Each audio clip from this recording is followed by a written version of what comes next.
Hello everyone, I am Poonam Sharma और हमारे आज के सेशन में मैं आपकी होस्ट हूँ।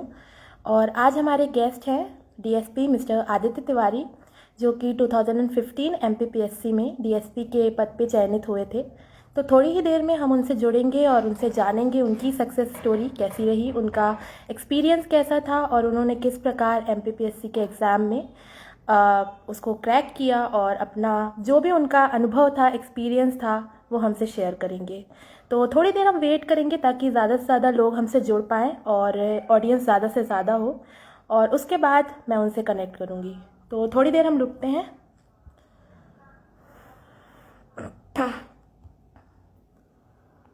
आपके जो भी क्वेश्चंस हैं, कन्फ्यूजन्स हैं, क्वेरीज हैं, सवाल हैं, वो आप यहाँ कमेंट सेक्शन में हमें लिख के भेज सकते हैं। तो जैसे ही हमारा उनसे कांटेक्ट होगा इसमें लाइव सेशन में, तो हम उनसे जो भी आपके क्वेश्चंस हैं उनके सामने रखेंगे और जानने की कोशिश करेंगे हर एक सवाल का जवाब।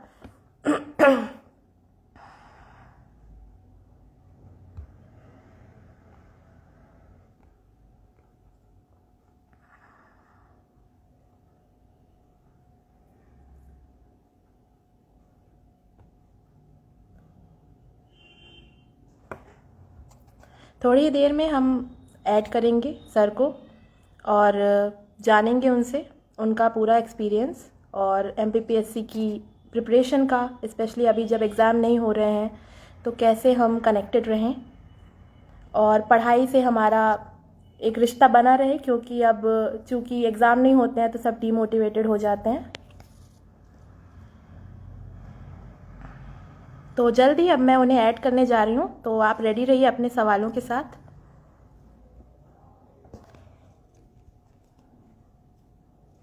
मैंने सर को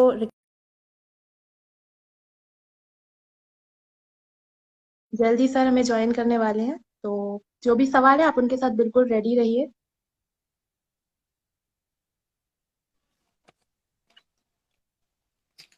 hello sir. Hello hi. Sir, welcome to this live session. और सबसे पहले तो आपका बहुत बहुत धन्यवाद, क्योंकि इतने टफ टाइम में आपने समय निकाला है जब पैंडेमिक चल रही है, और आई थिंक सबसे बिजी जो है वो मेडिकल डिपार्टमेंट और पुलिस डिपार्टमेंट ही है। तब इतने busy yes, of schedule course. से भी आपने लाइव सेशन में टाइम निकाला है, तो उसके लिए thank you so much. It's okay. तो सर, सबसे पहले हम आपसे ये जानना चाहेंगे कि आपका ये सफर कैसा रहा। मतलब एमपीपीएससी अपने आप में एक बहुत बड़ी लड़ाई जैसा है और एक बहुत बड़ा एग्जाम है, स्टेट लेवल का one of the top most exam अगर कहा जाए तो है। तो आपने कब डिसाइड किया कि आप ये एग्जाम में, इस फील्ड में, सिविल सर्विसेज में जाना चाहते हैं, और किस प्रकार आपकी पूरी ये प्रिपरेशन रही, आपका एक्सपीरियंस कैसा था, सबसे पहले ये जानना चाहेंगे। पूरे प्रिपरेशन के टाइम पे और उसके पहले जो भी सफ़र रहा मेरा वो बहुत अच्छा रहा। बहुत चैलेंजिंग था, पर जैसे भी ये क्रैक हुआ वो, उसके लिए सिर्फ एक दो चीज़ें ही ज़रूरी लगती हैं मुझे, कि आप डेडिकेटेड होकर पढ़ाई करो और दूसरा कंटिन्यूअसली पढ़ाई करो। तो मुझे नहीं लगता कि कोई भी चीज़ टफ होगी। जैसे कि एमपीपीएससी मेरे लिए नहीं रही, मैं बहुत ही एवरेज स्टूडेंट रहा हूँ। मार मार के पढ़ाया जाता था टीचर द्वारा कि पढ़ो पढ़ो। और जी। नाइन्थ क्लास में सप्लीमेंट्री भी थी। 11th में बड़ी मुश्किल से पास हुआ। 10th 12th तो खैर बोर्ड थे तो पढ़ लिया था थोड़ा बहुत। अच्छा। तो आफ्टर 12th ही मैंने डिसाइड कर लिया था कि मुझे एमपीपीएससी ही करना है। मेरे एक टीचर थे नरसिंहपुर में, वसंत श्रीवास्तव। वो एग्ज़ाम देते थे, पर उनका सिलेक्शन नहीं हो पाया था, तो उनसे उन्होंने ही बताया था उस एग्ज़ाम के बारे में, एमपीपीएससी के बारे में। तो तब उनसे मोटिवेट होकर उन्होंने ही हमें पढ़ाना शुरू किया। 3 साल ग्रेजुएशन मैंने अपने होम डिस्ट्रिक्ट नरसिंहपुर से की, वहीं उनके साथ नरसिंहपुर अच्छा। में बसंत सर जी। के साथ रहकर पढ़ाई करना शुरू किया। जी। तो जब सेल्फ स्टडी करते करते 3 साल पूरे ग्रेजुएशन के निकल गए, तो उसके बाद मैंने टाइम वेस्ट ना करते हुए इंदौर आया। इंदौर में मैंने कौटिल्य एकेडमी से पढ़ाई की। हम्म। और कौटिल्य एकेडमी में लगभग 7-8 महीने की पढ़ाई के बाद ही फर्स्ट मेरा 2014 का प्री एग्ज़ाम हुआ। जी। जी। वो क्रैक हुआ। उसके बाद फिर मेंस और इंटरव्यू, और उसके तुरंत बाद 2015 और 16 के भी प्री और हम्म। मेंस दिए मैंने। ओके। तो सर इसके बाद ये जानना चाहेंगे कि आपकी स्ट्रेटेजी क्या थी, मतलब अभी जैसे अभी के टाइम में 2020 बहुत ही चैलेंजिंग रहा है सबके लिए। एक तो जो प्रीवियस एग्जाम था वो काफी लेट हुआ, उसके बाद अभी मेंस भी अभी कोई डेट नहीं आई है, और 2020 का प्री का भी अभी कुछ पता नहीं है कब होगा। तो उसी प्रकार से इन दोनों एग्जाम्स के लिए आपकी क्या स्ट्रेटेजी थी, मतलब आपने इतने वास्ट सिलेबस को कैसे छोटे छोटे चीजों में बांटा कि कैसे हमें पढ़ना है, पहले प्री का और फिर मेंस का, दोनों का, मतलब आपकी क्या स्ट्रेटजी रही, ये जानना चाहेंगे सर। स्ट्रेटजी एक बहुत बड़ी चीज़ है कोई भी एग्ज़ाम क्लियर करने के लिए। यदि आपको पता नहीं है कि आप किस रास्ते पर जा रहे हो या जी वहाँ कैसे पहुँचना है, तो वो थोड़ा मुश्किल हो जाता बिल्कुल। है। स्ट्रेटजी के लिए आप ऐसा कर सकते हैं, जो मुझे बहुत आसान लगता था और मैं उसको अपनाता भी था, कि हमारे जिस भी सब बुक से या नोट से पढ़ना है, उसके टॉपिक्स को नंबरिंग कर दो आप। जैसे हम्म। मैं कोई बुक बता देता हूँ आपको। अच्छा, ये एक नॉवेल ले रहा हूँ, एक घटिया सा एग्जाम्पल है पर कंसिडर कर लेना। कोई बात नहीं सर। जैसे ये अध्याय, यहाँ पर ये अध्याय लिखे हुए हैं, ठीक है। जी बिल्कुल। इसमें मैंने देखे कि ये 54 चैप्टर्स हैं, ठीक है। हम्म। 54 चैप्टर्स को, और ऐसे ही एक और बुक मैंने देखी, उसमें 35 चैप्टर्स हैं, और एक और ऐसी बुक देखी जिसमें 15 ही टॉपिक हैं। तो हम्म। इनको इक्वली इतने दिन के, कितने दिन में हम कवर कर सकते हैं। जैसे हम, मैंने टारगेट लिया सिर्फ 10 दिन के टाइम में मुझे कवर करना है, तो मैं इस बुक के 10 चैप्टर पढ़ूंगा, हाँ और हाँ। जिसमें 35 हैं उसमें मैं रोज लगभग 4 चैप्टर पढ़ लूँ या 4 टॉपिक पढ़ लूँ, और जिसमें 15 है उसमें एक आधी पढ़ लूँ, तो मेरा हम्म। ये जो है 10 दिन में 3 बुक कवर हो जाएंगी। यदि आप इस तरह की स्ट्रेटजी बनाकर और उसको फिर पेपर में लिख कर कि एक दिन में मुझे 3 टॉपिक इसके, 4 टॉपिक इसके और 1 टॉपिक इसका पढ़ना है, तो इस तरह से आपको ये पता रहेगा कि इस डेट में मुझे ये 7-8 टॉपिक पढ़ने हैं, फिर अगली डेट में ये 7-8 टॉपिक, फिर अगली डेट में, ये चार्ट है आपके पास। आप उसको मार्क कर रहे हो कि ये पढ़ लिया है मैंने, आज की डेट का ये पढ़ लिया है, आज की डेट का कोई भी नहीं बचा है, और आपके पास फिर टाइम बचता है, तो आपको बहुत अच्छा लगता है कि पूरा दिन हो गया है और अभी टाइम भी बचा है और मेरा आज का सिलेबस कंप्लीट हो गया है। तो एक रास्ता रहता है कि हमको ये 10 दिन में ये 3 बुक्स कंप्लीट हो जाएंगी, और ये कॉन्फिडेंस देता है हमें कि यार ये हमने कर लिया, इतनी 3 बुक्स थी और फिर भी हमने 10 दिन में कर लिया। तो ये मुझे लगता है स्ट्रेटजी बनाने का एक बहुत अच्छा और आसान तरीका है। अब जैसे नोट्स हैं हमारे पास, तो कॉपी में तो ऐसा कंटेंट बना नहीं रहता है, तो उसमें हम नंबरिंग कर लें और पता कर लें कितने टॉपिक्स हैं।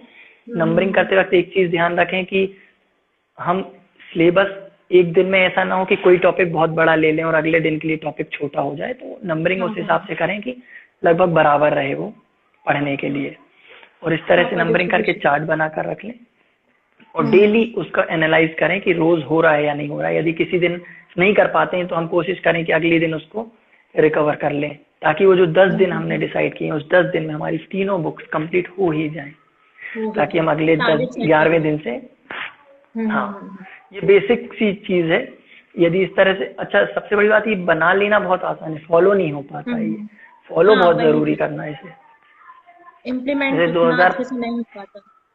हाँ, क्योंकि हम बहुत सारी चीजों में उलझे रहते हैं, तो अच्छा ये है कि हम कम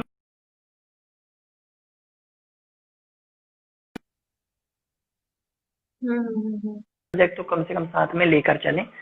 और ऐसे पढ़ने में क्या रहता है कि हम आज पढ़ लिए कल नहीं पढ़े, तो फिर वो लय टूट जाती है और हमको पता भी नहीं रहता। हम फिर जब 5 दिन बाद शुरू करते हैं तो फिर पहले पन्ने से शुरू कर देते हैं, तो वो गड़बड़ हो जाता है। तो इससे अच्छा होगा कि हम कॉपी में मेंटेन करके रखें। सर यहाँ बहुत सारे लोगों के क्वेश्चन आ रहे हैं कि मेंस की आंसर राइटिंग कैसे यूनिक बनाए और डिफरेंट बनाए, क्योंकि अभी सब मेंस की तैयारी कर रहे हैं। तो बहुत सारे लोगों ने मुझसे भी पूछा था पर्सनली कि मतलब आप पूछिएगा उनसे कि मेंस में ज्ञान सबको वही रहता है, सभी पढ़ाई करते हैं, तो अपने आंसर को दूसरों से यूनिक कैसे बनाएं। और इस पेंडेमिक के टाइम पे जब हम घर पर हैं, कोई कोचिंग अभी नहीं है, कुछ भी रिसोर्सेज नहीं है, तो सेल्फ इवेल्युएशन आंसर्स का खुद से कैसे करें, क्योंकि अभी कोई हमारे पास एक्स्ट्रा कुछ नहीं है, तो हमने सही लिखा है या नहीं, या दूसरों से डिस्टिंक्ट है कि नहीं ज्यादा मार्क्स के लिए, तो उसमें क्या अप्रोच रहनी चाहिए।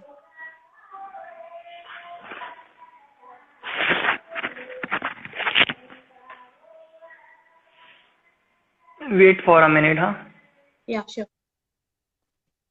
आवाज आ थोड़ा रही है सा आपको मेरी? थोड़ा सा हाँ आवाज आ रही, बट वीडियो थोड़ा सा ब्लर हो रहा है। अभी ठीक है? हाँ, उतना क्लियर तो नहीं है, बस ठीक है, पहले से बेटर है। तो आंसर राइटिंग के लिए देखिए, यूनिक जैसी कोई चीज़ नहीं होती है, मुझे लगता है एक परफेक्टनेस होनी चाहिए आंसर में, जो एक नहीं 10 लोगों के आंसर्स में भी हो सकती है। There is no any type of uniqueness, क्योंकि हम किसी भी आंसर को अलग नहीं बना सकते हैं, उसका कंटेंट तो वही रहेगा। हम उसको अच्छा बना सकते हैं कुछ ऐसे शब्द लिखकर जो थोड़े भारी हों, सब्जेक्ट से रिलेटेड हों, है ना? नॉर्मल लैंग्वेज में जो हम बोलते हैं वो ना लिखकर हम कुछ अच्छे शब्दों का यूज़ करके उसको थोड़ा अच्छा बना सकते हैं बस, है ना? अच्छा। और दूसरी बात ये है कि हम आंसर लिखते वक़्त हमारी जो थॉट प्रोसेस रहती है, वो पिछले 1-2 साल में हमने जो पढ़ा है वो नहीं रहती है। वो रहती है जो हम बचपन से वर्ड्स पढ़ते आ रहे हैं, जो हम बचपन से जैसी हमारी प्रैक्टिस है लिखने की, पढ़ने की, सुनने की, हम अनजाने में भी अपने आंसर्स में वही वर्ड्स उसी तरह की लैंग्वेज लिख पाते हैं, है ना? तो आपकी स्टडी जैसी रही है पहले, उसका बहुत असर पड़ता है, क्योंकि हमको जैसे इसके लिए एक बहुत अच्छा एग्जांपल दे रहा हूँ मैं। जैसे हम शुरू जब करते हैं पढ़ना, जैसे कोई नया बच्चा स्टार्ट करता है एमपीएससी पढ़ना, तो बहुत मेहनत से पढ़ता है, बहुत लगन से पढ़ता है, बहुत मेहनत करता है, कंटिन्यूअसली पढ़ता है, तो उसको उतनी चीजें करता है। वो उस समय उस समय जो वो पढ़ता उस समय जो वो पढ़ रहा रहता है शुरू शुरू में, वही चीजें वो अपनी आंसर राइटिंग में लेकर आता है, चाहे वो उसका जो शुरुआत से लेकर एग्जाम तक 2 या 3 साल भी हो गए हों, इसके दूसरे या तीसरे अटेम्प्ट में, वो भी वही बहुत अच्छे से लिख पाएगा जो उसने पहले पढ़ा होगा, जब अपनी शुरुआत में पढ़ा होगा। तो मेरे कहने का मतलब ये है कि आप वैसे ही क्यों नहीं पढ़ते हैं शुरू से, बीच में भी जैसा आप शुरू में पढ़ते थे, यदि आप वैसे ही पढ़ेंगे तो आंसर बहुत अच्छे अपने आप इफेक्टिव हो जाएंगे। तो बेसिक ये है कि हम अपने आंसर लिखते वक्त इस चीज का ध्यान रखें कि ज्यादा हम इधर उधर ना भागें, हमारा एक जो थॉट प्रोसेस है वही काम करने वाला है। तो बेहतर ये होगा कि किसी एक बुक को पकड़ो आप, उससे उस क्वेश्चन से या उस टॉपिक से रिलेटेड सारा नॉलेज गेन कर लो, ताकि आप फैक्ट वाइज कहीं गलत ना हो या कम ना पड़े। आपने यदि उस क्वेश्चन के बारे में जानते हैं, उस टॉपिक के बारे में जानते हैं, तो आप डेफिनेटली आंसर्स को अपनी लैंग्वेज में जो आपकी थॉट प्रोसेस चल रही है उसके अकॉर्डिंगली लिख लेंगे, वो बेस्ट आंसर होगा, है ना? अब दूसरी बात आपने जो पूछी कि एवेल्युएट कैसे करें हम अपने आंसर्स को, तो एवेल्युएशन का एक बहुत अच्छा तरीका यही है कि आपने जो नोट्स बनाए हैं अपने, है ना, उसके अकॉर्डिंग आपने कैसा लिखा है जी बिल्कुल अपनी आंसर शीट में, या आपने जो टेस्ट दे रहे थे बैठकर अपने घर में, तो उस टेस्ट में आपने उस अपनी बुक्स या नोट से ही उसको मिला लें। वो हूबहू तो बिल्कुल नहीं होगा, पर थोड़ा बहुत इधर उधर होगा, तो वो आप कंसीडर करके चलो कि वैसा ही आंसर लिख पाओगे आप, है ना? या उससे थोड़ा बहुत अच्छा लिख लोगे, पर उससे बुरा आंसर नहीं आएगा, है ना? तो एवेल्युएशन का बस इतना ही है कि तुमको देख के लगे कि हाँ ये ठीक है आंसर, तो काफी है, कोई प्रॉब्लम नहीं है। आप बस पेपर पूरा अटेम्प्ट करने की कोशिश करो कि पेपर में कोई भी क्वेश्चन आप मिस ना कर दो, क्योंकि अब 2020 से तो कोई वो नहीं रहेगी टाइम लिमिट की, तो उसमें आपको प्रॉब्लम नहीं होगी। सर बहुत सारे लोगों को ये भी प्रॉब्लम आती है, एक इको आ रहा है इसमें। बहुत सारे लोगों को ये प्रॉब्लम आती है हिंदी के पेपर में स्पेशली, कि ऐसे में हिंदी में कैसी लैंग्वेज यूज करें और कितना लेंदी रहता है वो पेपर, स्पेशली इंग्लिश मीडियम्स वालों को। तो उन लोगों को ये रहता है कि हम क्लिष्ट भाषा का यूज करें या हमारी व्याकरण में कहीं दिक्कत ना हो जाए, और पेपर हो पाएगा कि नहीं, क्योंकि 3 ऐसे लिखने पड़ते हैं, काफी लेंदी हो जाता है हिंदी लैंग्वेज लिखना भी।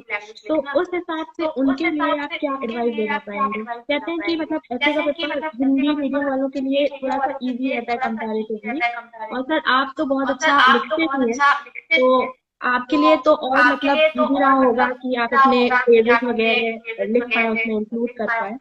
और आपकी रिसेंट मैंने अभी पोएम भी देखी थी, द्रौपदी आपने लिखी थी, बहुत ही अच्छी। तो उस हिसाब से बताइए कोट्स वगैरह को कैसे इंक्लूड करें ऐसे में अपने। देखो, हिंदी का पेपर इंग्लिश मीडियम वाला यदि कोई स्टूडेंट है वो लिख रहा हो या हिंदी मीडियम का स्टूडेंट लिख रहा हो, दोनों के लिए इक्वल रहता है, क्योंकि उसमें ऐसे कोई क्वेश्चन नहीं पूछे जाते हैं जो किसी हिंदी या इंग्लिश मीडियम वाले से नहीं बनेंगे। 10th लेवल के ग्रामर रहती है उसमें। और सबसे बड़ी बात, जो लेंथ की आप बात कर रहे हो कि बहुत लेंथी रहता है उसका पेपर, बिल्कुल लेंथी नहीं रहता है।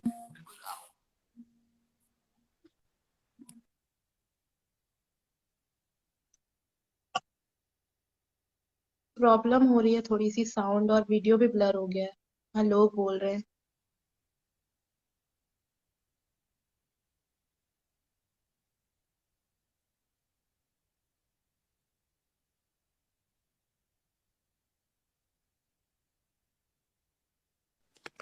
Sorry, there was a call ना।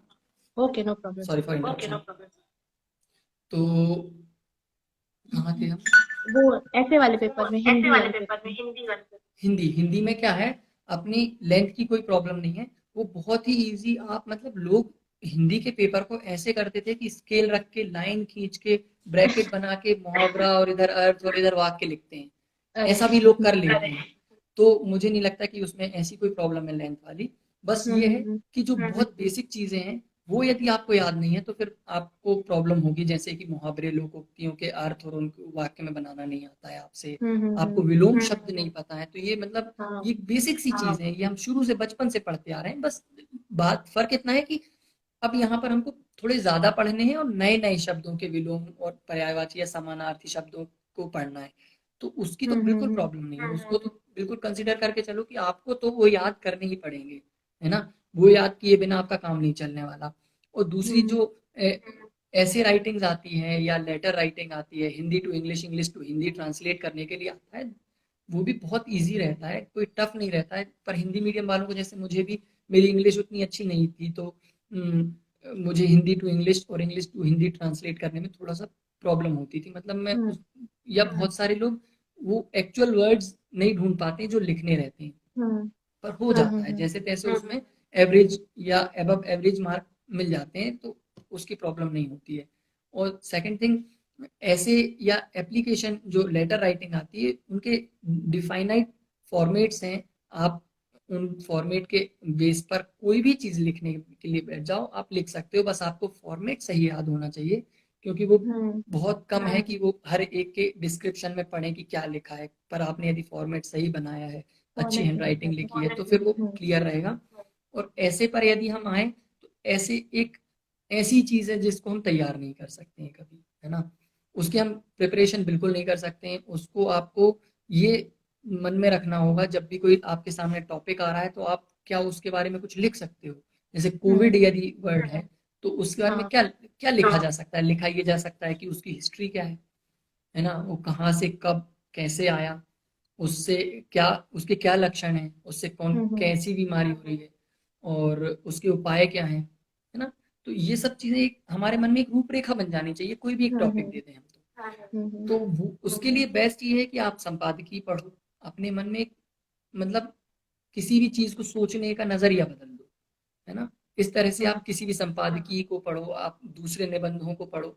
थोड़े बहुत फैक्ट्स आपको याद करने पड़ेंगे, जैसे महिलाओं या नारियों पर कोई ऐसे आ जाता है तो सेक्स रेशो वगैरह आपको याद हो, है ना, किस डिस्ट्रिक्ट में, किस स्टेट में सबसे ज्यादा सबसे कम है, ये थोड़ी सी। और एक दो कोड्स यदि आप याद कर सको तो कर लो, नहीं होते हैं तो उसकी भी प्रॉब्लम नहीं है। वो टाइम नहीं रहा आपकी, आप कोई कोड डालो शुरू में या आखिरी में, आप अपने मन से बनाकर 2 लाइन लिख दो, है ना, जिसमें राइम्स हो या ना हो, एक 2 लाइन लिख दो, उसको बॉक्स में पैक कर दो। करना हो तो इसकी जरूरत नहीं है कि ये महात्मा गांधी का ही कोई कोड डाला जाए, बिल्कुल जरूरी नहीं है। आप अपना डाल रहे हो वो बहुत अच्छा होगा, है ना। तो मुझे भी मीनिंगफुल होना कोट्स वगैरह चाहिए। मीनिंगफुल हो, उस सब्जेक्ट से रिलेटेड हो, रिलेटेड। That's it. तो ऐसे में भी बस आप तो थोड़े बहुत फैक्ट्स याद रखो, आप अपने थॉट प्रोसेस को इतना अच्छा कर लो कि आप किसी भी टॉपिक के बारे में चाहे जितना लिख सकते हो, बस लिख जाएगा, कोई भी ऐसे हो, बिल्कुल प्रॉब्लम नहीं होगी। उसके लिए आपको बेसिकली सिर्फ इतना करना है कि लिखने की बहुत प्रैक्टिस करनी है। कोई भी चीज पे लिखने की कोशिश करो, आपके मन में जो भी चीज चल रही है उसको आप बस अपने शब्दों में लिखने की कोशिश करो। कहानी आदमी कैसे लिखता है, एक थॉट आता है मन में कि यार ऐसा ऐसा हो गया तो, और उसको फिर वो उनके बीच में कन्वर्सेशन क्या होगा, कैसा बैकग्राउंड है, वो क्या सोच रहा है, मैं क्या सोच रहा हूँ, उसको बढ़ाते बढ़ाते आदमी एक कहानी लिख लेता है। वैसे ही ऐसे लिखना होता है ना, कि कोई भी टॉपिक है उसके आसपास की चीजों को समेटो उन शब्दों में, शब्दों को वाक्यों में बदलते जाओ, उन वाक्यों को पैराग्राफ्स में बदल दो, ऐसे हो जाता है। Okay sir. सर अब ये जानना चाहेंगे कि जैसे एथिक्स का पेपर होता है उसमें केस स्टडीज आती है, तो वो पर्सन टू पर्सन डिफरेंट हो सकता है, सबका ओपिनियन डिफरेंट हो सकता है, तो उसमें हम कैसे एग्जैक्ट ऐसा जवाब लिखें कि जो जिसमें हमें ज्यादा से ज्यादा मार्क्स मिल पाए, क्योंकि लोग इसमें बहुत कंफ्यूज रहते हैं और ethics one of the most scoring subject है जिसमें आप अच्छा स्कोर कर सकते हैं और अच्छा रिजल्ट आ सकता है आपका। एथिक्स का एक बहुत बेसिक फंडा है जो आप केस स्टडीज का बता रहे हो, बिल्कुल आपको वैसा का वैसा ही आंसर उस केस स्टडी में मिल जाएगा, जैसा क्वेश्चन पूछा है उसका जो आंसर होगा वो जैसा का तैसा आपको वहां मिल जाएगा। बस आपको ढूंढकर उसको नीचे लिखना है। उसको आप अपने शब्दों में थोड़ा बहुत हेर फेर कर सकते हो, आप चाहो तो अपने मन से एक दो चीज जोड़ सकते हो उसमें, पर बहुत ज्यादा उसमें चेंज करने की कोई जरूरत नहीं है। वो जैसा पूछा है, जितना पूछा है सिर्फ उतना आंसर देकर भी अच्छे मार्क्स आ जाते हैं उसमें केस स्टडी में। ठीक है सर।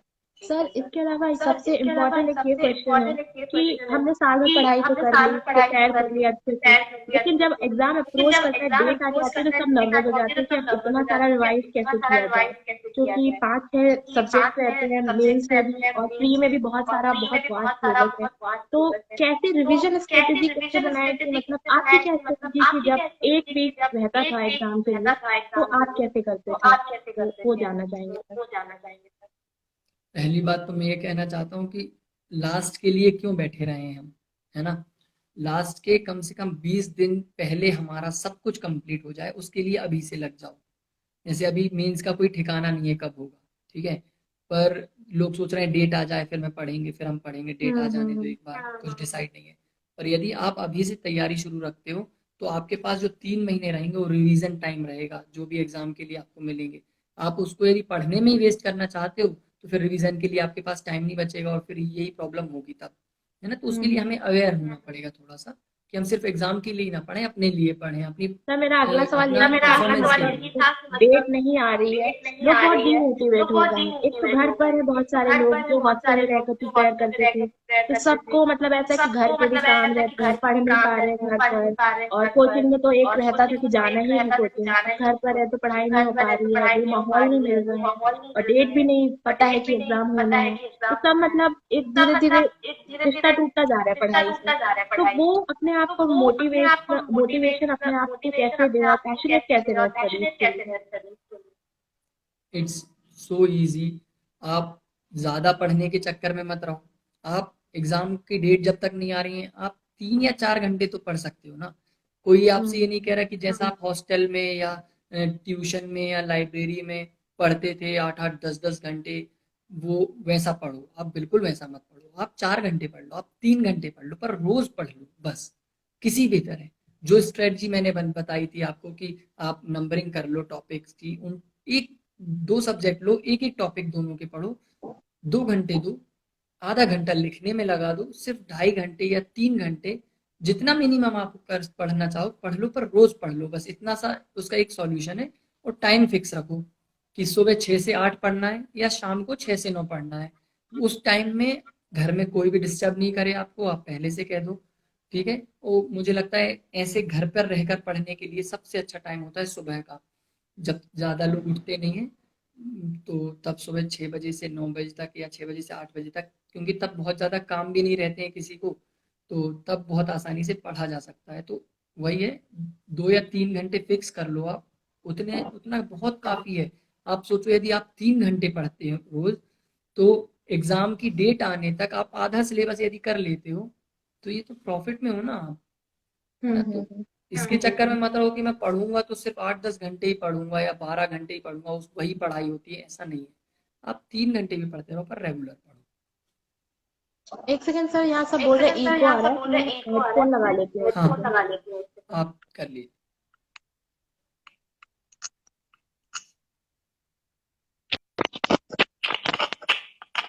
अब सही है आवाज? हाँ, ये क्वेश्चन पूछ रहा है सर, एक दिन में कितने सब्जेक्ट पढ़ सकते हैं? 2 या 3, 4 भी पढ़ सकते हो आप, पर एक मत पढ़ना। 3 या 4 तो पढ़े ही, और यदि आप बहुत कम टाइम दे पा रहे हैं तो 2 पढ़ो, पर यदि आपके पास ज्यादा टाइम है 4 या 5 घंटे का, तो आप 3 या 4 सब्जेक्ट साथ में पढ़ो। एक बार सारे लोग बता दे, अब तो इको नहीं हो रहा है। ठीक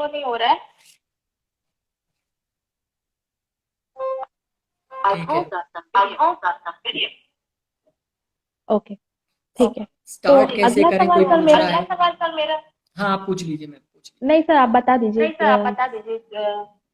ये कोई पूछ रहा है स्टार्ट कैसे किया जाए। स्टार्ट करने की एक बहुत अच्छी बुक है लूसेंट, आप उठाओ उसे, सारे सब्जेक्ट्स के बारे में आपको नॉलेज हो जाएगा, क्या सब्जेक्ट्स में रहता है, कैसे टॉपिक्स हैं, कौन सा टफ है, कौन सा इजी है आपके लिए, वो पता चल जाएगा। ये बेसिक सी बुक है, तो उससे सारे सब्जेक्ट्स का नॉलेज हो जाएगा और एमपीपीएससी के बारे में समझ जाओगे आप कि हाँ ये सब्जेक्ट्स रहते हैं। तो वो बेस्ट है, मुझे लगता है लूसेंट से शुरू करो आप। अभी भी इको आ रहा है, सब बोल रहे हैं। हम्म। पता नहीं क्या इशू हो गया है। यहाँ से तो सब सही है। एनसीईआरटी पढ़ना बिल्कुल जरूरी नहीं है राठौर, आप ये समझ लें, एनसीईआरटी की कोई ज़रूरत नहीं है बहुत ज़्यादा कि आप पढ़ें ही उसे। आप बिना एनसीईआरटी के भी क्लियर कर सकते हो। बस आप जो बुक पढ़ रहे हो वही अच्छे से पढ़ो, इसके अलावा और कोई बहुत बड़ी बात नहीं है। सर अगला क्वेश्चन ये रहेगा कि इंटरव्यू के लिए क्या अप्रोच होनी चाहिए? जब हमने मेंस क्लियर कर लिया, सब कुछ पढ़ लिया होता है, फिर बेसिकली इंटरव्यू में पर्सनालिटी एनालिसिस होता है और सब बहुत नर्वस हो जाते हैं। तो फिर उसमें किस प्रकार से अप्रोच लेकर ऑफिस जाया जाए इंटरव्यू देने? मैडम पूछ रही हैं कि इंटरव्यू के लिए क्या अप्रोच होनी चाहिए, कैसे उसकी तैयारी करें, कैसे हम परफॉर्म करें, कैसे आंसर्स दें।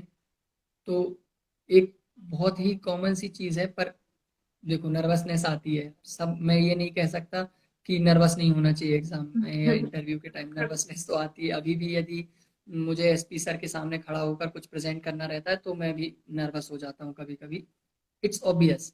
पर उस नर्वसनेस को आप मतलब निगेटिव मत लो, सभी नर्वस होते हैं। अभी जैसे यदि मुझे इंटरव्यू के लिए बुलाया जाए दोबारा एमपीपीएससी के लिए, मैं भी नर्वस हो जाऊंगा, है ना। तो उसको, वो ऑब्वियस है, उसको आप अपने ऊपर हावी मत होने दो, यही सोच के चलो कि सब नर्वस होते हैं और मैं भी हो रहा हूँ, और इट्स ओके, कोई प्रॉब्लम नहीं है नर्वस होने में। वो वहां पर जो इंटरव्यूअर हैं वो आपको ओके कर देंगे, आपको बिल्कुल फील गुड कराएंगे कि हाँ आप कंफर्ट हो जाओ उनके साथ। मैं भी नर्वस हुआ, मैंने ऐसे स्टूपिड क्वेश्चंस के आंसर गलत दिए 2014 पीएससी के इंटरव्यू में, कि मुझे लग रहा था कि ये कैसे मैंने आंसर दे दिए गलत। पर फिर उन्होंने मुझे थोड़ा सा कंफर्ट दिलाया कि नहीं नहीं, ये तो लड़के की हाइट बहुत अच्छी है और ये तो नरसिंहपुर का रहने वाला है, तो मुझे थोड़ा उनसे अपनापन लगा। फिर मैं उधर से संभाल लिया था इंटरव्यू। तो ऐसा नहीं है कि वो लोग आपका सपोर्ट नहीं कर रहे हैं, वो आपका सपोर्ट कर रहे हैं। आप सोचो उनके लिए आप ऐसे लोग हो जो इतनी बड़ी प्री और इतनी बड़ी मेन से सिलेक्ट होकर उनके सामने बैठे हो, आप मामूली से लोग नहीं हो उनके लिए। उनको तो उनका टास्क है कि आप में से ही कुछ लोगों को चुनना है, तो वो आपको आपका बेस्ट देने के लिए खुद जबरदस्ती करेंगे कि नहीं तुम्हें अपना बेस्ट देना पड़ेगा। तुमको यदि अच्छा नहीं लग रहा है, कंफर्ट हो जाओ, पानी पी लो, पर तुमको अच्छे से इंटरव्यू दो। तो वो वहाँ इतनी टेंशन वाली बात बिल्कुल नहीं होती है। और दूसरी चीज ये है कि आप वहाँ यदि कॉन्फिडेंट रहते हो उनके सामने, वो बहुत जरूरी है। कॉन्फिडेंट के साथ आप ये जरूर ध्यान रखें कि झूठ झूठे ना हो आप वहाँ, है ना। नहीं तो आप कॉन्फिडेंस में झूठ बोल दो और वो चीज उनको पता हो, ये इसका बहुत निगेटिव असर पड़ता है, और बहुत लोग करते भी हैं ऐसा। झूठ बिल्कुल मत बोलो, अपने बारे में भी झूठ मत बोलो। वो पूछे अच्छा सिगरेट पीते हो आप, तो पीते हो तो बोल दो हाँ पीता हूँ, आदत है, छूट जाएगी मुझे पता है, क्योंकि ऐसी कोई भी चीज नहीं है जो मेरे पहले इसकी चाय की आदत थी मैंने छोड़ दी, सिगरेट भी छूट जाएगी, इट्स ओके, कोई प्रॉब्लम नहीं, मैं छोड़ दूंगा। ऐसी लत नहीं लगी है मुझे कि मैं छोड़ ही नहीं सकता और दिन में एक एक पैकेट सिगरेट पी लेता हूँ। पर हाँ पीता हूँ, कभी कभी ओकेशन वाइज पीता हूँ, ऐसा बोल के चला सकते हो आप। पर आप ये मत बोलो नहीं मैं सिगरेट नहीं पीता हूँ sir, smoking is injurious to health, मैं ऐसा मत बोलो। आप बोलो कि हाँ पीता हूँ, ओकेशन वाइज पी लेता हूँ, पर ऐसी आदत नहीं है मुझे, और छूट जाएगी वो। तो ऐसे आप काम चला सकते हो, झूठे ना रहो आप और कॉन्फिडेंट फील करो आप, बस इतना काफी है। सर आप सोशल मीडिया पर भी बहुत एक्टिव हैं, मैंने देखा कल ही आपकी आईडी स्क्रॉल कर रही थी तो, और काफी लिखते भी हैं आप। तो ऐसे बहुत सारे लोग होते हैं कि जिनकी कुछ हॉबीज होती हैं जो, लेकिन एमपीपीएससी मांगता है कि आप अपनी हर हॉबीज से थोड़ा सा दूर रहें और इन सब चीजों से थोड़ा सा डिस्टेंस मेंटेन करें, जो कि काफी टफ होता है इनिशियली, क्योंकि जो काम आपको करना पसंद है उससे दूर होना इस प्रकार से, और ये बहुत लंबा वक्त के लिए, लंबे वक्त के लिए होता है।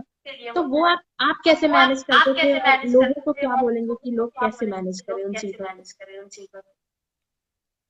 देखो, हॉबी होना बहुत अच्छी चीज है ना। आपको कोई चीज पसंद है, बहुत अच्छी चीज है। जैसे मुझे पोएम्स लिखना अच्छा लगता है, ठीक है। मैंने जब मैं 12th क्लास के बाद से पोएम्स लिख रहा हूँ, और मुझे याद है कि जब मैं इंदौर आया था तो इंदौर आने के 1.5 साल तक मैंने कोई पोएम नहीं लिखी है। जो मेरा कंटेंट है उसमें डेट डली है हर पोएम की, ये डेट, ये पोएम इस डेट को हाँ, लिखी है, इनफैक्ट उसमें आपने 1.5 साल का। वेबसाइट भी किया हुआ है। हाँ, तो वो 1.5 साल का गैप है उस मेरे कंटेंट में, कि इस 1.5 साल में मैंने कोई भी पोयम नहीं लिखी है। मुझे बहुत अच्छा लगता था मेरे मन में, पर तब कोई थॉट ही नहीं आता था, क्योंकि पढ़ाई में ही पूरा झोंक देता था अपने आप को, कोई थॉट नहीं आता था, मैं उसके बारे में सोचता नहीं था। पर उसको परस्यू करूँ जब उसका सही टाइम हो। जैसे मूवीज देखना, मूवीज देखने का मुझे बहुत शौक है, तो मैं मूवीज तब नहीं देखता था, अब देखता हूँ, क्योंकि ये सही टाइम है। तो हमको थोड़ा सा उसके लिए ऐसा होना पड़ेगा, हार्टेड की आपको पता है कि मुझे मूवीज देखना पसंद है, पर ये सही टाइम नहीं है मूवीज के लिए, तो आप काम चला लीजिए, कोई दिक्कत नहीं है, बाद में आपको मूवीज फ्री में भी देखने मिल जाएंगी। सर एक क्वेश्चन मेरे पास ये आया था कि द्रौपदी के पीछे आपकी इंस्पिरेशन क्या थी? द्रौपदी के पीछे एक बुक है, युगंधर, शिवाजी सावंत की द्वारा लिखी, मराठी लेखक हैं वो, साहित्य अकादमी अवार्ड से उसको नवाजा गया था उस किताब को। वो कृष्ण जी के ऊपर लिखी है। और शिवाजी सावंत की एक और बुक मैंने पढ़ी थी, मृत्युंजय, वो कर्ण के ऊपर थी। दोनों में ही द्रौपदी का बहुत ज्यादा वर्णन है, और वो मतलब उसमें हमेशा दुखी बताया है द्रौपदी को। पढ़कर मुझे महसूस हुआ कि उसकी एक अपनी लाइफ है, उसकी एक अपनी स्टोरी है, जिसे मुझे पोयम के माध्यम से कहना चाहिए। तो वो मैंने लिखने की कोशिश की, वो पूरा याद करते हुए कि शिवाजी सावंत ने द्रौपदी को कैसे लिखा है। कुछ लोगों ने इसमें आपत्ति भी जताई थी कि मैं जो द्रौपदी के बारे में लिख रहा हूँ या उस टाइम के बारे में जो लिख रहा हूँ वो गलत है। पर हाँ, हो सकता है गलत गलत हो, पर वो शिवाजी सावंत के थॉट के ऊपर से जो उनकी किताब है उसकी, उस पे बेस्ड करके मैंने उसको नॉलेज के रूप में, मैंने अपने सोर्स के रूप में मान के लिखी है। तो मुझे लगता है कि जो मैं कहना चाह रहा था उसके थ्रू वो सही है। तो वो बुक जो मैंने पढ़ी उसके बाद मुझे लिखने का वो मौका मिला।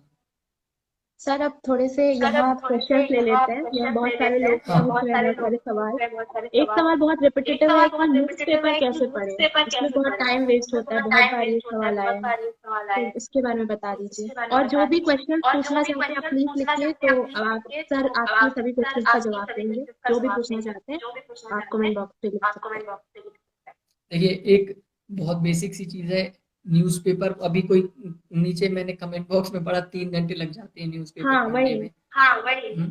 ऐसा नहीं होता है। आप न्यूज़पेपर पढ़ो, एक कोई न्यूज़पेपर पढ़ लो जिसमें डेली की न्यूज़ेस आ रही हो, और वो आपको मुश्किल से आधा या 1 घंटा चाय पीते वक्त या बिस्किट खाते वक्त सुबह पढ़ लो, बहुत है। उसमें से भी हर न्यूज़ नहीं पढ़ना है। अब उसमें आप अपने इंटरेस्ट की चीज़ें पढ़ने लग जाओ, बॉलीवुड वाला पेज खोल के बैठ जाओ, तो फिर तो उसमें टाइम लग जाएगा 3 घंटे। आप देखो कि ये न्यूज़ एग्जाम के हिसाब से इम्पोर्टेंट है क्या, तो वो याद करो, नहीं तो मत करो। उससे अच्छा तरीका ये है, न्यूज़पेपर पढ़ने की बजाय आप इन शॉर्ट ऐप जो आती है जिसमें न्यूज़ेस आती हैं, बढ़िया स्क्रॉल करते जाओ, एक एक न्यूज़ पढ़ते जाओ, जो इंपॉर्टेंट लगे सेव कर लो, घर में शाम को बैठकर उसको अपनी डायरी में नोट कर लो। वो उसमें तो बिल्कुल अपडेटेड 1 घंटे पहले की न्यूज़ भी आ जाती है, तो न्यूज़पेपर पढ़ने की जरूरत भी नहीं पड़ेगी। डिटेल पढ़ना है तो उसमें डिटेल भी मिल जाती है आपको उस टॉपिक के बारे में, उसमें सब आ जाता है, मुझे लग रहा है। आपको न्यूज़पेपर के लिए मध्य प्रदेश की जानकारियां जरूर पढ़नी चाहिए। पेपर पढ़ने के लिए जैसे रोजगार निर्माण में पढ़ना चाहिए। रोजगार निर्माण भी बहुत बड़ा आता है, उसमें इतनी सारी न्यूज पढ़ने लायक रहती नहीं है। तो 1 2 4 आगे के पेज हैं और 2 4 पेज पीछे के हैं जो आपको पढ़ना है और उपयोगी हैं जो, उनको पढ़ लो, एक दिन में पढ़ के अलग फेंक दो उसको, एक हफ्ते में एक बार आता है, एक दिन में पढ़ के उसके नोट्स बनाकर रख लो आप, जो भी इंपॉर्टेंट है और ऐसा लग रहा है कि एग्जाम में आ सकता है। बस मेंस में बहुत ज्यादा जरूरत नहीं पड़ती है न्यूज़पेपर पढ़ने की, तो प्री के लिए ही आपको पढ़ना है तो आप बहुत सारी एप्लीकेशन हैं उनको सेव करते जाओ, चलो स्क्रीनशॉट ले लो, डायरी में मेंटेन कर लो अपनी, किसी भी तरह छोटी छोटी अच्छी अच्छी इंफॉर्मेशन को रख लो अपने पास। और ज़्यादा टाइम वेस्ट करने की ज़रूरत नहीं है न्यूज़पेपर में, किसी भी एप्लीकेशन से पढ़ लो, सब मिल जाएगा आपको। बस मध्य प्रदेश के लिए थोड़ा ध्यान रखना, रोजगार निर्माण वगैरह ज़रूरी होता है पढ़ना थोड़ा। Local magazines. हाँ सर यहाँ एक सवाल और बहुत लोग पूछ रहे हैं कि मेंस के लिए नोट्स कैसे प्रिपेयर करें, बहुत लोगों ने पूछा है। हाँ, देखो अभी जैसे अपन लोगों को खुद पढ़ना पड़ रहा है ना, किसी कोचिंग में हम जा नहीं पा रहे हैं, तो उस टाइम पर ये ज़रूर है कि आप कैसे नोट्स तैयार कर लें। देखो पहली बात तो ये है कि नोट्स बनाने में बहुत लंबा टाइम चाहिए, और उसके लिए 2-3 बुक्स पढ़ी हुई होनी चाहिए, तब हम बहुत अच्छे इफेक्टिव नोट्स बना पाएंगे। पर चूंकि हमारा टारगेट नोट्स बनाना नहीं है, एक अच्छा मटेरियल तैयार करना है, तो अच्छे से उसको याद करना है, तो हम नोट्स एक बुक से बना लें और कम से कम लिखने की कोशिश करें। जैसे जैसे ज्योग्राफी में मिट्टी के बारे में हम पढ़ रहे हैं, है ना, तो उस मिट्टी के बारे में कौन कौन सी मिट्टी होती है, कहाँ पाई जाती हैं, एक दो चीज़ें जो हाईलाइट करके लिखते चलें। नोट्स में आप ये मत करो कि आप पैराग्राफ्स लिख रहे हो बैठकर कि ऐसा ऐसा होता है, ऐसा ऐसा होता है, ऐसा करना चाहिए, ऐसा हो जाता है, उसको जी। ना करते हो आप की पॉइंट्स लिख लो, बस अपनी डायरी में नोट करके रख लो, की पॉइंट्स के बेस पर आप उसको रिवाइज करो, पढ़ो और अपनी लैंग्वेज में लिखो। क्योंकि आप कैसे भी सेंटेंस बनाकर अपने नोट्स में रख लो, कैसे भी सेंटेंस बुक में लिखे हो, फाइनली आप वही लिखते हो जो आपकी थॉट प्रोसेस है ना। तो इतना ज्यादा नोट्स बनाने में टाइम वेस्ट मत करो, की पॉइंट्स लिख लो, रिवीजन करने में भी आसान होगा और पढ़ने में भी आसान होगा। बिल्कुल सर, मैं और क्वेश्चंस देख रही हूँ, जो भी लोग पूछना चाहते हैं पूछिए। काफी बुक्स सारे के लिए क्वेश्चंस कोई आ रहे पूछ रहा है तो मैं अपने स्टोरी पर शेयर कर दूंगा प्रियंका। कुछ बुक्स के मेरे पास स्क्रीनशॉट्स हैं, तो वो मैं शेयर कर दूंगा अपनी स्टोरी पर, आप वहां से ले लीजिएगा। एक सवाल है, लॉकडाउन में मेंस के लिए कंटिन्यूटी के साथ पढ़ाई कैसे करें? हम्म, वही मैंने अभी भी बताया था कि घर में यदि आप और पढ़ाई नहीं अच्छी हो रही है तो आप ज्यादा पढ़ने की बजाय कम पढ़ो पर डेली पढ़ो, है ना। ये मत सोचो कि यार 4-5 घंटे का टाइम निकलेगा या 8 घंटे का टाइम निकलेगा तो ही मैं पढ़ाई शुरू करूंगा। वही जो मैंने स्ट्रेटजी बताई, आप डायरी में मेंटेन करो अपना कितने कितने सब्जेक्ट रोज पढ़ना है, कितने टॉपिक्स रोज पढ़ना है, और रोज पढ़ने लग जाओ, 2 घंटे 3 घंटे काफी है। ये बेस्ट है अभी लॉकडाउन के टाइम पे पढ़ने के लिए, क्योंकि लोग नहीं पढ़ पा रहे हैं, मैं समझ रहा हूँ वो चीज़, क्योंकि बहुत ज़्यादा डिमोटिवेशन आता है जब पता ही नहीं है एग्जाम कब होनी है, कब होना है, है ना। तो आप उसके लिए बस यही है कि थोड़ा सा अपना मोटिवेशन बना कर रखो, घर के काम भी करो, खुश रहो, गाने सुनो, मूवीज देखो, पर 2-3 घंटे तो पढ़ लो किसी भी तरह आप रोज। ठीक है सर, बस थोड़ी देर में खत्म करना चाहेंगे, बस उसके पहले आप लास्ट वर्ड्स क्या कहना चाहेंगे जो अभी प्रिपरेशन कर रहे हैं लोग एमबीबीएस की, तो उनके लिए एस्पिरेंट्स को क्या कहना चाहेंगे? देखो, कोई भी एग्जाम हो, कोई भी एस्पिरेंट हो, अपन ये बस सोचकर चलो आपकी हमारी लाइफ में ये जो 1-2 साल हैं, 21 साल से लेकर 23-24 साल तक, वो 1-2-3 साल ही आपके लिए सबसे लकी हो सकते हैं और सबसे इम्पोर्टेंट है। आपको जो कुछ करना है सिर्फ इन 3 सालों में करना है, क्योंकि उसके बाद पढ़ाई में मन कम लगने लगता है जब हम उम्र जैसे जैसे ढलती जाती है। तो जो नए बच्चे हैं, नए तैयारी करने के लिए आ रहे हैं, उनका तो यही टारगेट होना चाहिए कि मैं फर्स्ट अटेम्प्ट में क्लियर करूं और इस झंझट से मुक्ति पाऊं, बस किसी भी तरह। अब उसके लिए आपको कितना भी मोटिवेट रहकर पढ़ना हो, कुछ भी करना हो, आप कर जाओ बस, है ना। जी। जैसे अभी जो मीन्स देने वाले हैं 2019 का, और जो अभी घर पर हैं, जो नहीं पढ़ रहे हैं, जो राइटिंग प्रैक्टिस नहीं कर रहे हैं, उन लोगों को इस बात का ध्यान देने की ज़्यादा ज़रूरत है कि आप नहीं पढ़कर कितने लोगों से पीछे हो रहे हो, ये सोचो, जो बहुत अच्छे हैं लिखने में। ऐसे में यदि कोई एवरेज स्टूडेंट पढ़े रोज, तो वो बहुत ब्रिलियंट हो सकता है और बहुत अच्छे आंसर्स लिख सकता है मीन्स में, तो हम क्यों नहीं करें? हमको करना चाहिए। जैसे मैं पढ़ने में ज़्यादा अच्छा नहीं था, मुझे चीज़ें याद नहीं होती, तो मैं क्या करता था, मैं टाइम ज़्यादा देता था, ज़्यादा पढ़ता था, ज़्यादा बार पढ़ता था एक ही एक चीज़ को, ताकि मुझे वो याद रहे। ऐसे ही कोई भी एवरेज स्टूडेंट है या अभी नया आया है, तो उसको उन लोगों से कंपटीशन करने के लिए जो 3-4 साल से मेहनत कर रहे हैं, 1-2 मेंस दे चुके हैं, उनको बहुत एक्सपीरियंस है लिखने पढ़ने का, तो उनसे अच्छा करने के लिए यही मौका है, यही टाइम है कि आप उनसे अभी पढ़ लो। आप अभी पढ़कर जब तक एग्जाम आएगी तब तक आप उनके लेवल पर खड़े हो जाओगे।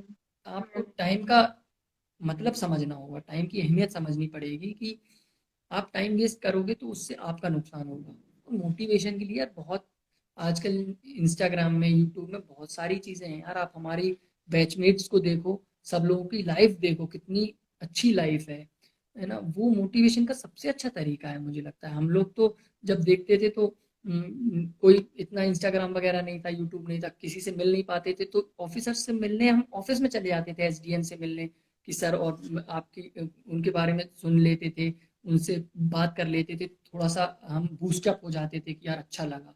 यहाँ तो हम लोग सभी लोग अवेलेबल हैं यार, सभी लोग इंस्टाग्राम पे, सभी लोग रिप्लाई कर रहे हैं आपके क्वेश्चन को, आपसे बात करने को तैयार हैं, तो फिर मोटिवेशन की तो कमी होनी ही नहीं चाहिए, है ना। हम ही लोगों से, या हमारे जो जितने भी डिप्टी कलेक्टर्स हैं, डीएसपी, इनकी लाइफ देखो, इनकी इनसे बात कर सकते हो आप, ये बहुत बड़ा मोटिवेशन का आपका सोर्स है। तो ये मत कहो कि आप डिमोटिवेट हो रहे हैं। आप किसी को भी आप 10 लोगों को कॉल करो, 10 लोगों को मैसेज भेजो, कोई ना कोई एक आपको रिप्लाई कर देगा और मोटिवेट कर देगा, है ना। तो बहुत ज़्यादा अच्छे से कर सकते हो यार, डिमोटिवेट होने की ज़रूरत नहीं है। सभी लोग हैं, सभी लोग आपकी हेल्प में, इतने सारे पेजेस बने हुए हैं, सब इतनी अच्छी अच्छी इन्फॉर्मेशन शेयर कर रहे हैं। काफ़ी है, इतना सब कुछ मोबाइल में आजकल सब पढ़ा जा सकता है इजीली। Okay sir. सर कोई भी ऐसी पोयम या 4 लाइनें आपकी लिखी हुई, या किसी की भी लिखी हुई जो आप कहें, जिससे थोड़ी सी इंस्पिरेशन मिले हमारे सारे एस्पिरेंट्स को, और जो भी लोग देख रहे हैं उनको, बिकॉज आप बहुत अच्छे ओटर भी हैं, बोलते भी बहुत अच्छे हैं, तो इस वजह से, और एक हैप्पी नोट पे इसको खत्म करेंगे। ठीक है, मैं एक पोएम आपको सुना देता हूँ। मैं अभी उसको रिकॉर्ड किया है, उसका वीडियो भी मैं लाने वाला हूँ यूट्यूब पर, उसका एक अंतरा सुना देता हूँ।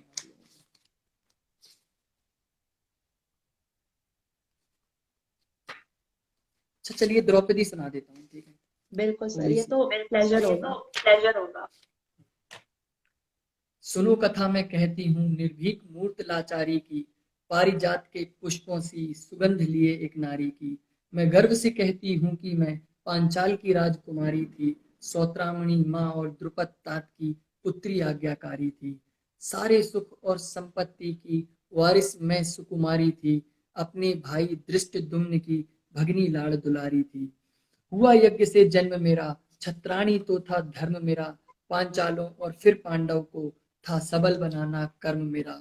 यूं पांडवों का नीड़ में, पर लाज की फकीर में, है नाम द्रौपदी मेरा, श्री कृष्ण का हूँ चीर में। इस तरह से मैंने लिखी थी। एक लास्ट का जो मुझे बहुत अच्छा लगता है, वो इंस्पिरेशनल भी है, मैं जी। उस पर जा रहा हूँ सीधे। त्याग और लांछन सहकर मैं सुख से दूर 100 योजन थी, पर खुश हूं कि हिस्सा थी ईश के भद्र प्रयोजन की। सत्य है ये भी मेरे बिन तो मुश्किल ये महाभारत थी, वैसे ही है पूर्ण असंभव सृष्टि ये बिन औरत की। सब स्त्री के भाग्य में ढेरों दुशासन तो बाधक हैं। यहाँ दुशासन हमारे लिए अभी एग्जाम का इतनी दूर होना हो सकता है, हाँ, जो सबके भाग्य में बिल्कुल रिलेट बाधक है। करेंगे लोग जो अभी प्रिपेयर कर रहे हैं। हाँ, सब स्त्री के भाग्य में ढेरों ढेरों दुशासन तो बाधक हैं, पर क्यों हम भयभीत रहें जो कृष्ण हमारे साधक हैं। हर स्त्री का जीवन ही कुरुक्षेत्र की गाथा है, या तो वो है पांचाली, या तो कुंती माता है, या तो कुंती माता है। बहुत खूबसूरत, बहुत सुंदर, अच्छा, थैंक यू जितने सो भी मच लोगों के सर। मैं जवाब नहीं दे पाया हूँ, या जितने भी लोगों के डाउट क्लियर नहीं हो पाए हो, आप मुझे डायरेक्ट मैसेज कर देना। मैं एज पॉसिबल एज रिप्लाई कर दूंगा सभी को। जितने लोगों को पर्सनली मुझसे बुक की लिस्ट चाहिए या कोई सजेशन चाहिए, मैसेज कर दीजिए आप, मैं आपको आंसर दूंगा। Okay. Thank you so much sir for joining us इस लाइव सेशन में, और हम लोगों ने बहुत कुछ सीखा आपकी स्टोरी। हम सबके लिए इंस्पिरेशन है, और जो लोग देख रहे हैं उन लोगों ने भी ये चीज जानी है, देखी है, और आई थिंक बहुत फ्रूटफुल सेशन था। आई होप आपको भी मजा आया होगा हमारे साथ बात करने हाँ, में। बहुत अच्छा लगा सभी लोगों से इंटरेक्ट होकर। Thank you so much sir, thank you. Okay, इसी नोट पे and all the best to all of you. Thank you so much.